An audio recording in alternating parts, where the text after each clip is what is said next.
guys, in this video I will break down today's gold trade.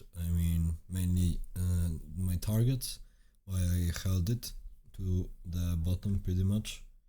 So here's proof that I took the trade.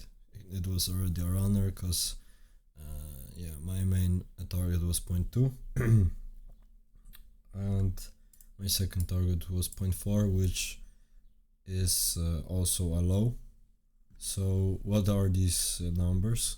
These numbers are the levels, extension levels of the initial balance from Edgeful, and now I will show you why I closed it at 0.4. So let's go to the Edgeful website, and I have the gold report here, and let's see.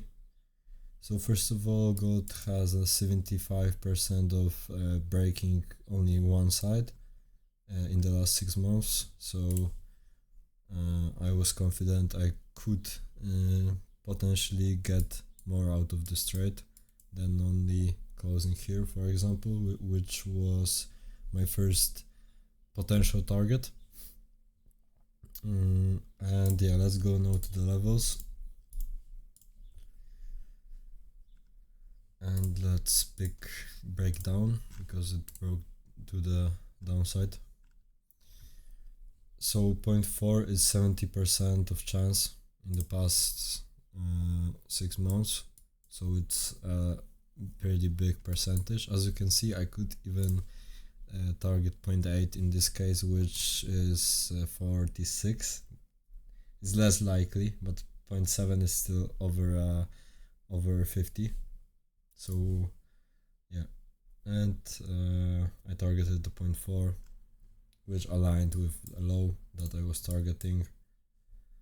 And yeah, I also have this screenshot from London, pretty much. It's 10 AM my time, so Warsaw time.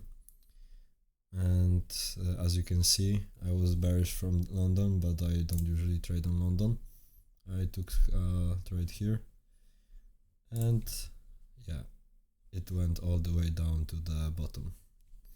So if you want me to break down my actual strategy of taking this trade, not only the data behind it, let me know in the comments, and see you in the next one.